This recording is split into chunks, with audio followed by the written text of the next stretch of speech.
is the key to winning the South, and it's the key to winning the presidency in 2012. South Carolina is key, and we're going to be there to do our part, aren't we? It is going to happen. I'll tell you, we just got off of the debt ceiling debate, and for the last 2 months, I have been leading the charge, and for many times, a lone voice in the wilderness of Washington saying, you've got the premise wrong. We're not going to start with just assuming that we're going to give the president another $2.4 trillion blank check. I think we've seen what he does with our money, haven't we? He doesn't fritter it away. He makes things worse. And so what we have to do is have a plan. Now, does this president have a plan? He's never had a plan. I offered a plan to make sure that we do not default on our debt, because we don't do that in the United States. We don't default on our debt. And here's the other thing that we do in the United States. We pay our men and women in the military. We pay them their salaries because they earn it. I think one of the most offensive things that I saw in this whole debt ceiling debate was the administration overseas saying to men and women who are putting their life in harm's way on the front lines, saying to them, well, we just don't know if you'll be getting your check or not. Are you kidding me? As President of the United States, I would never say to our men and women, as a matter of fact, I would say under every circumstance, you will be paid first, our men and women in the military. You deserve our respect, our admiration. Then the president went from there. It wasn't enough to just go ahead and make our men and women in the military nervous. He said to our senior citizens, well, I don't know if you're going to get your Social Security check in August. You might not get it. And all across Iowa, I was campaigning these last few weeks. People told me they canceled their internet bill. They canceled their satellite TV bill because they didn't think their check was going to come in the mail. The president, when he speaks, makes a tremendous impact, doesn't he? And it was disrespectful, in my opinion, because I care about our military. I love senior citizens. And I would no more disrespect them and say to them, well, gee, I don't know if you're going to get a check or not. Because you know who the administration did make phone calls to behind closed door? You know who they did assure that they were going to get their check? They were busy calling up big businesses, big banks behind closed doors. The administration was calling up big bankers. Don't worry. We're not going to default. You're going to get your check. We're not going to default. There's nothing you have to worry about. So behind closed doors, the report said the administration said it was good enough to call the big bankers behind closed doors, but we're going to go ahead and let our men and women in the military and our senior citizens fry for a while, because the president used them for his own political purposes to get another $2.4 trillion blank check. Well, for what? He doesn't have a plan. He doesn't have a jobs plan. He has no idea how he's going to turn it around. How do I know that? I got a letter back in January. I got a letter, and the letter from the administration said, we've got to raise the debt ceiling. We got to have more money. We don't have enough money. Well, what did the president do? The next month, in February, he introduced a budget. And the budget was a plan to not succeed, to put it charitably. His budget would have us overspend by $1.5 trillion, more than what we have now. Is that a Tea Party value? Let me ask you. I don't think so either, because what do we believe in? As good constitutional conservative Republicans, we believe that we're taxed enough already. And we believe that government shouldn't spend more money than what we take in. And we believe that the president and the Congress and the Supreme Court need to act within the bounds of the Constitution. That's why the left so fears the Tea Party movement for standing for these values, and they should, because we are a movement, I'm just here to tell you, that can't be beat. That can't be beat.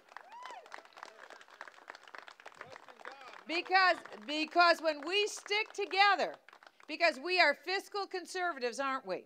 We know what we believe. We know what we stand for. We know that this year, all of our tax money that we sent in was $2.2 trillion. Now, let me ask you this. How much of that did the federal government spend? That's right. See how smart South Carolinians are? Every bit of it they spent in Washington. Here's the problem. They spent an extra $1.5 trillion more than that. Now let me ask you this. Let's say you made $50,000 a year. That's a lot of money. So let's say you made $50,000 a year and you spent every bit of that by June. So you spent all that money and you decided, hey, that felt good. I'm going to keep spending. And you kept spending all the way until Christmas. Well, you'd be in debt, wouldn't you? By a whole year's salary. Well, then what are you going to do when the next year starts? Because you're in worse shape than you were before. Because you owe interest now on all that money that you had to borrow to keep spending. You see, the sheriff would come to your house and take your furniture and put it at the end of the driveway. That's what they do. And if it's your business, you'd be shut down. Have you ever heard of Enron before? That's what happens. You get shut down when you don't pay your bills. It's no different with the federal government. We get shut down too. And the problem is, now the Federal Reserve wants to keep the printing presses going and print money with no value behind it. That's why you see gold at levels you have never seen before. Well, all of us here in South Carolina recognize the fact we want the country to go on. We want the country to succeed. We want senior citizens to not go to their mailbox and open it up and get an IOU when they go inside to look for their check. We want our children to know that when they grow up, A, they're going to have a job. They're not so sure about that right now. And B, it's something you can support a family on. Oh, and by the way, I have to tell you something. I have to confess. You don't see any teleprompters here today, and I have to confess, I apologize. I forgot to bring my teleprompters with me today. I forgot. I'm so sorry. Then I could have given you a canned speech. Oh, I'm sorry, because I know you've never seen the president before without the teleprompters. But in the Bachman White House, there will be no teleprompters. Because South Carolina can take the raw and varnished truth. And by the way, in that bus, you won't find one czar in that bus. And you won't find one czar in the Bachman White House either. It's going to be a new day and a new game and a new sheriff in town. It'll be very different from what you've seen before, because the real values of people like South Carolina are what will be represented in the White House. Because what sets me apart, I think, from the field right now is the fact that I'm a woman who says what she means, and I mean what I say, and I do what I say I'm going to do. And for my entire time in Washington, D.C., I have stood up and I've fought. And I've been at the tip of the spear on battle after battle after battle. I fought against the $700 billion bailout for Wall Street behind closed doors. I took them on because I believe you put principle over party.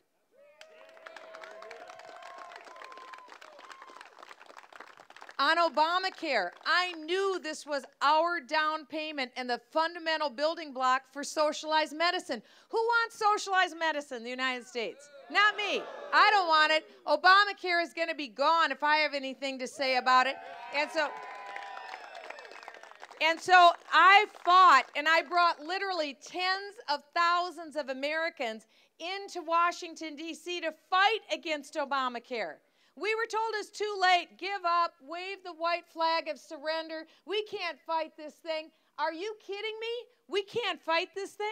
I'm a representative for the people. I'm going to fight until we can't fight anymore. Because that's what the people sent us to do. And as President of the United States, I'm telling you, I will not rest until we repeal Obamacare. And I mean that. I'm an extremely hardworking person. And as nominee of the Republican Party, I will make it my business to elect 13 more like-minded Republican senators so we can get to a filibuster-proof majority, because I'm serious about this. We are going to repeal Obamacare. And those senators, those 13 senators I'm going to campaign for, are going to look an awful lot like Jim DeMint. Let me tell you, that's the kind of senator I want to work with. Because as president, I'm a former federal tax lawyer. I get how devastating high taxes are. I've seen it, the devastation on businesses and farmers and individuals and families. And I'm going to change the economy by changing the tax code. How many of you love the IRS? No, it's time to change it. I went to work in that system because the first rule of war is know your enemy. So I went to the inside to learn how they work because I want to defeat them. It's 3.8 million words in the tax code. You want to know why we are losing jobs in this country? Look no further than the tax code. We have among the highest tax rates in the world, 34%. There's a businessman who told me last week he was trying to get a business to move from Illinois to Iowa. And the guy said, why would I move to Iowa? Why would I move anywhere in the United States? The businessman said to him, Canada's tax rate for businesses is 15%. Now, I haven't checked it out. I can't swear that that's true, but that's what he said. But can you imagine 15% versus 34%? Where would you put your business? That's about all you need to know. I get that. So what I want to do is change the tax code so that we can grow businesses in this country again. And that's why I'm intent on making sure we not only repeal Obamacare, repeal Dodd-Frank, which I'm the chief author of both of those bills, but I also want to go into the Environmental Protection Agency at the federal level and lock the doors and turn the lights off on that agency. That is the job-killing regulatory agency, and instead focus on conservation, on true clean air, on true clean water. That's something we could do, not what the EPA is doing. And it almost seems like their purpose is to try and put people out of business today, doesn't it? Make life difficult for farmers today, doesn't it? That's not what we need to have. But the exciting thing is working together with fiscal conservatives who believe that you don't spend more money than what you take in. And I'm one of them. Have we got any fiscal conservatives here? Oh, yeah, I think we do. And working together with national security conservatives. I've worked on the House Intelligence Committee. We're a tiny, tiny committee. We deal with the nation's classified secrets. Every day we're presented with the threats that this country faces in the country and also externally coming from outside. They're real. And I'll tell you this, it's not pretty. But there isn't a day that goes by that there isn't someone thinking how they're going to kill Americans today. And there isn't a day that goes by that someone isn't thinking about how they're going to destroy America today. And as President of the United States, I will take off the politically correct glasses and lay them on the table and look at the enemy for who they are and take them on and call them out. And one thing you will never see me do as President Bachman, I will never call on Israel to retreat to its indefensible 1967 borders. I won't do that. I will stand with our ally Israel, but I will also stand up to America's enemies like a nuclear Iran. That must not happen, a nuclear Iran. Because Iran has said if they get a nuclear weapon, they will wipe Israel off the face of the earth. And they will use that weapon against the United States of America. I believe when a madman speaks, you should take them seriously and you should defeat them. That's what I intend to do. And you should also know, as President of the United States, I will not step one toe out of this country and apologize for the United States of America. That will never happen. Because we are national security conservatives who believe in peace through strength, and I am one of those. I believe in our military men and women, and also we are social conservatives. We believe that life should be protected from conception until natural death. We aren't ashamed to say that we believe that marriage should be between a man and a woman. And we aren't ashamed to say that we believe in the family and the importance of the family. Now, my parents got divorced when I was 12. It happens.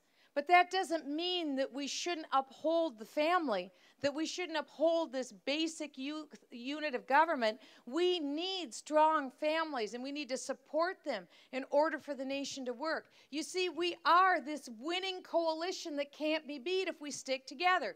Fiscal conservatives, national security conservatives, social conservatives, and the Tea Party movement. You put us all together, and we're a team that can't be beat. That's your winning formula for 2012. I know we can do it. We will do it, and we will forge a path through South Carolina like nothing you have ever seen before, because I intend to go county by county, city by city, township by township, person by person. I intend to take this message all across America because I have one goal in mind, and it's this: to make Barack Obama a one-term president. And with your help and sticking together, that's exactly what we need. We will have a woman in the White House who's going to stand strong and stand up against special interests and stand for the people who are sending me there. And that's what I have always done. And I am one little fighter. We need one strong hombre or hombreette. And I'm the hombreette to go and stand for you in Washington, D.C.